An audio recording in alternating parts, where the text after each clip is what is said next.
wir lassen die Tür noch ein bisschen offen und dann fange ich schon mal an. Also,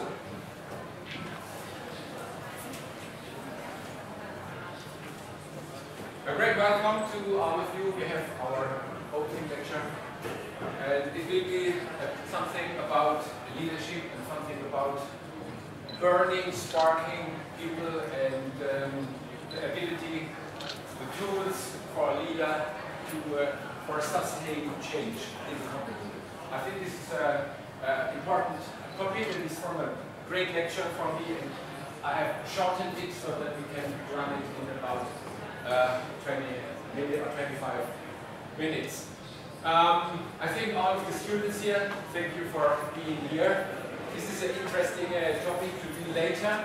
The leaders are sitting around, so you have later the possibility and the opportunity to speak with them maybe about career and networking and leadership. So, the first question I want to discuss with you, what is the leadership strategy? We have here some sentence or one sentence from a professor from Montreal, Canada, who is a researcher in this field, and I'll give later some impressions from Harvard University. I have graduated in Harvard University last year, November. So we have another approach. Strategy is a pattern in a stream of decisions and actions. Okay, that's clear, but more important and more interesting, what is the definition of leadership? Hello, welcome. What is the definition of leadership? And so I have an answer found from a Harvard professor, Kotter. He is maybe the founder of leadership, and he had written a very interesting book, and one of his core sentences or core competences is leadership is not only leading of people, employees, it means more. It means a lot of more. Leadership means vision. I have written it here for you. Innovation, and I think one of the most important things is power for change. Power for change in globalized economies, and there are new requirements to be a successful leader, is the power for change, and the power for change is only achievable, the power of change is only achievable if you have a leadership power and if you have abilities to burn, spark your employees, the people with you are working with, and there are some tools I have researched with other colleagues. There are some tools where we have found some ideas maybe for you in your environment, in your work structure to hold it or to get it, and to maybe have more success in your company. So we have some core questions for leadership in international management. What do you think could be a core question in leadership in international management? Maybe you, do you have an idea what could be or could be a core question for leadership in strategic international management? For example? For example, how do you cope with multicultural backgrounds? It's very interesting, multicultural background, very interesting. If you have a high performance team, and you have a lot of very interesting international people, this is an interesting question. Now, let me say, which long-term goals should we pursue? It's one of a very important question. Or another one, which market segments we want to be in, for example. These are questions you have to deal with in your leadership and in the leadership daily work. Or what actions, and now this is the question, it is very important for our topic. What actions do we have to take to implement our long-term strategies? How can we transfer it in our daily work? I have written it in the next slide for you. So, here.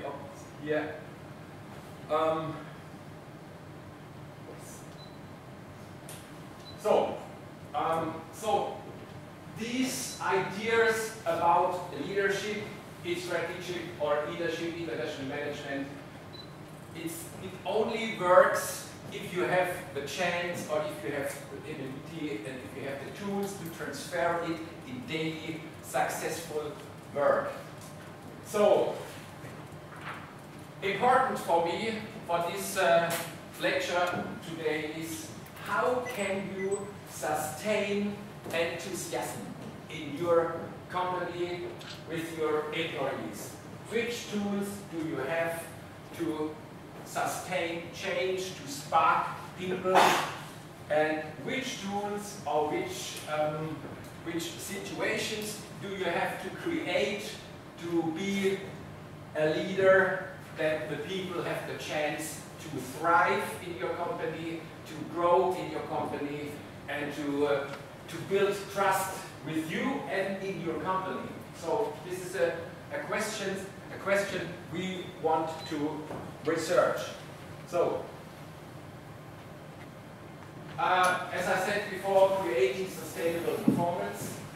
If you give employees the chance to learn and grow, then all in the company, in the departments, in the teams have the chance to thrive. So, now let's go into another point.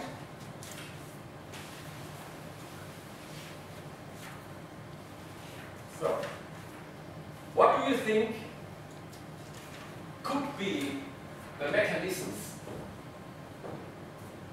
to achieve these questions, or the last question, or the statement we have written here? I have researched with some colleagues. We have found in Harvard last year, for example, 4 mechanisms where we can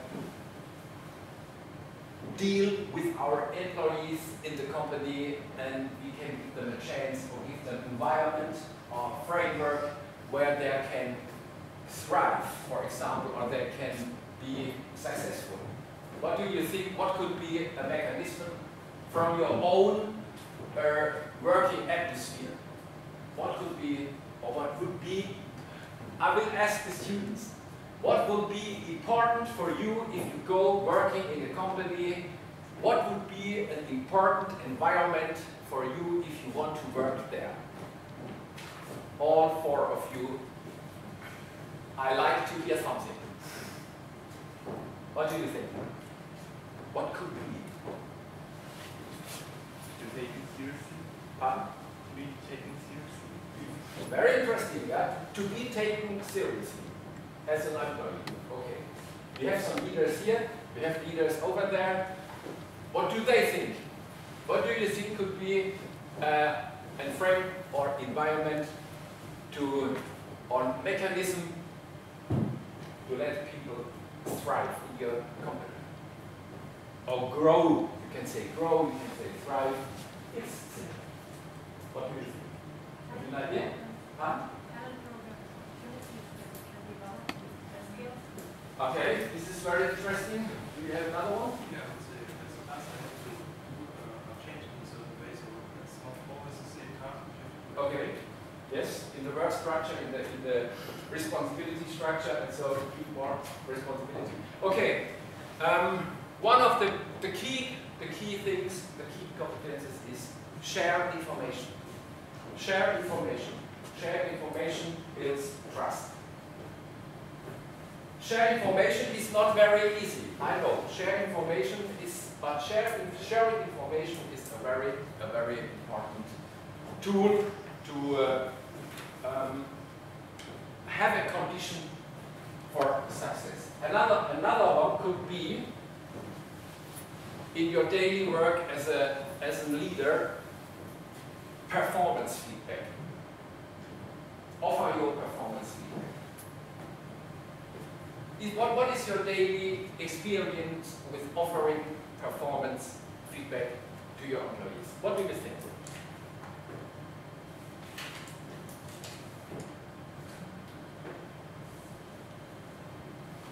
What do you have for experience?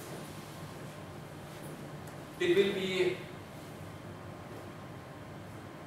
basis, or do you have any other experiences? Do you offer performance feedback in your company daily, or do you have any structure or tools or something? It's distinguished. You will always get feedback on how you have done it. I think another level is that you get feedback on the way how you have to do or how you use the work itself. Okay, thank you very much. Very, very interesting contribution. Let me say, or let me start with another thing. For example, provide decision-making discretion. This is one of the tools or one of the situations we want to create. I give you an example.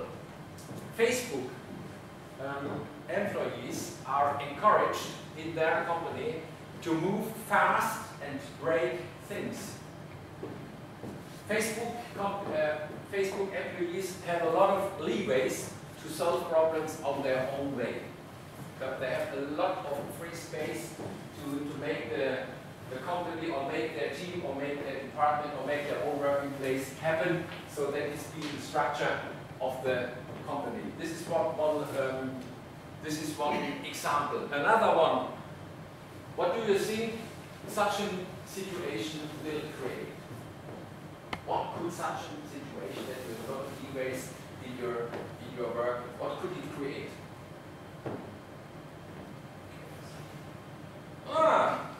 Yes, something. It depends on the company's structure. If you go to SAP or Facebook or software companies, maybe, but it could be a structure or a chaos with a structure. So, but such a situation creates best conditions for learning in the company, and not learning for these people, but learning indirectly the effects to other people in the company. So you have with this structure creating learning and thriving, growing in their work situation. And this is a spillover effect to the company, to the departments, to others, for example. And what is the challenge for the managers in this situation? What do you think? You are a manager. What do you think? What could be the challenge for you if you have this situation as we have spoken 1 minute ago? I'm not sure that companies lost the overall structure. Because if you give so much freedom to all the people, it's very difficult to ensure that you will achieve your goals. Everybody is able to follow this path. Share information. As we talked before, shared information means letting the people know what are the goals are. And if they know what are the goals are, they don't think a lot of their personal problems also. They think about the goals, they know. Shared information. And the task of you as a manager could be not so very angry about people if they make a mistake. Otherwise, you give them a chance to learn. And learning, lifelong learning, is a very, very important way to be successful in a team, in a department, in a company. So, sharing information as a leader in the right way is a key to success. If you think on all the items we have discussed some minutes before. But how can you ensure that the people do not lose focus? Again, how can you ensure that the people do not lose focus? Yes, this is a very interesting question. But this is a leadership question. This is a leadership question.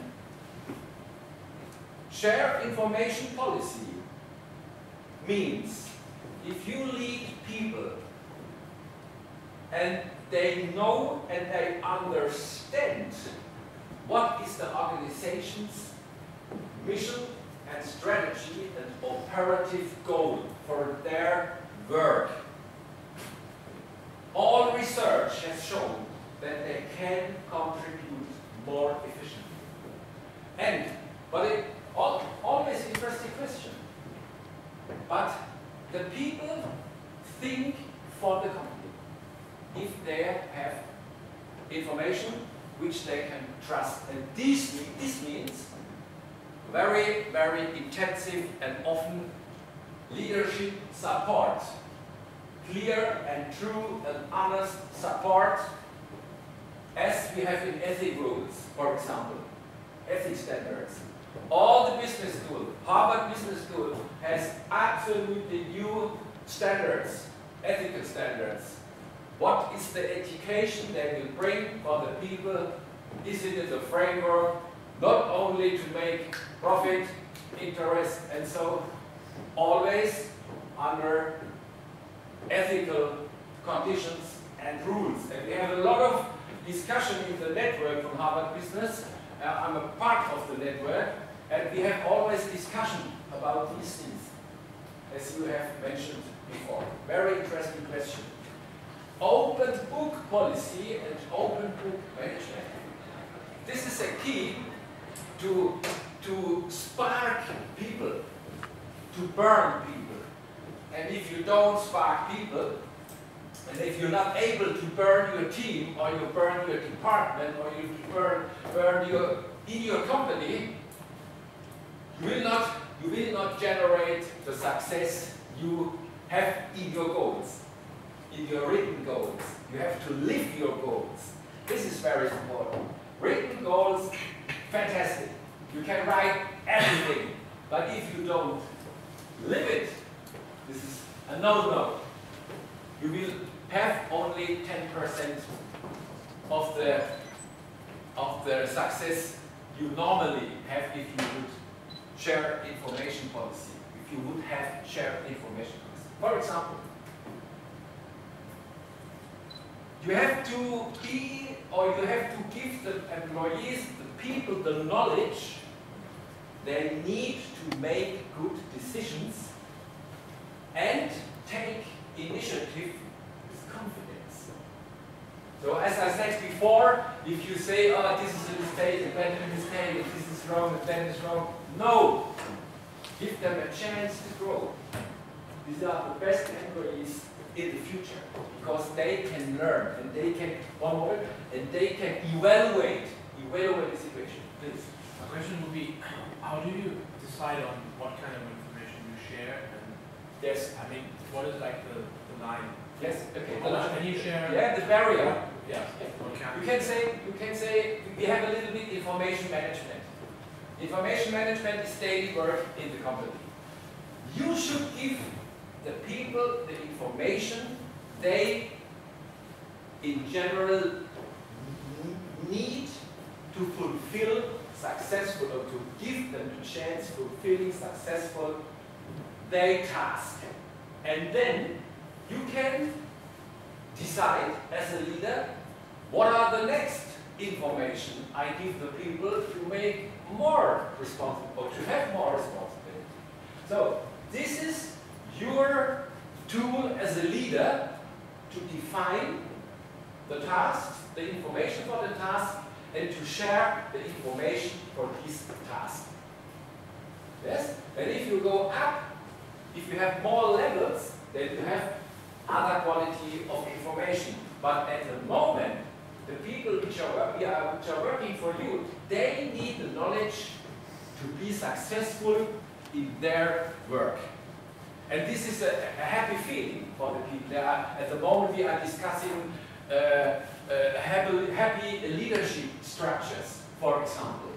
That the people have a good feeling to go to work in the morning. So you read always the discussion burn out and all these things at the moment in focus and spiel everywhere. Burn out, burn out, burn out. Yes, but we have to do as leaders, we have a lot of tools that to avoid burnout, for example. So let me say another thing in your company, what is a very interesting situation or tool. Minimizing incivility. Minimizing incivility. Everybody knows what I mean. Minimizing unpoliteness. Minimizing incivility. Example, people who have been targets of bad behavior are often, in turn, uncivil themselves. For example, they sabotage their peers. They forgot to copy something, or they forgot to bring it in CC, and then you have chaos. And then you can create a chaos, a negative structure. So, if you hire people, absolute, at the moment concrete. Today, you are here on the career fair. So, if you hire people, I can recommend you look a little bit on their civility or politeness and all these things, what they think about it. Because in a company with people, there are a lot of instability. This is a problem. You will see it later. But most of the companies which are hiring people don't look at the moment on these characteristics. These are soft skills. Not only their hard facts, these are soft skills. So I recommend all the leaders which are sitting here, take this in your evaluation of candidate, for example. Research has shown it. And we have to speak about it. Corporate culture. Corporate culture is inherently contagious. Inherently contagious to everybody who's working in your company. If you have a culture of incivility, or if you have this culture, you will be not so successful as you could be. Because the people cannot throw. They are working and they try to fight and they try to forget something in their own mind. And so think about it as a leader. So if you hire for civility, you're more likely to breed it in your culture. You will see it. You can try it, you can test it, you can evaluate it, you can test it if you speak with candidates, applications, and so. This is in our CVs, and so this point is not in. You have to fill it, or you have to read it as HR executives. I will give you the idea for your talks with the new candidates. So,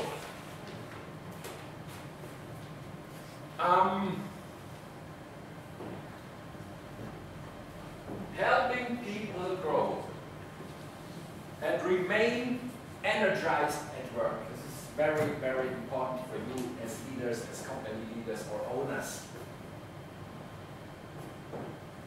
It can boost the company's performance in a sustainable way if you take these policies or these tools or mechanisms we have just talked about it. And now to finish up, to round up this short lecture, but I have it in the long in the university. What could be individual strategies for thriving? Individual strategies, you yourself strategies for thriving or growing in the company.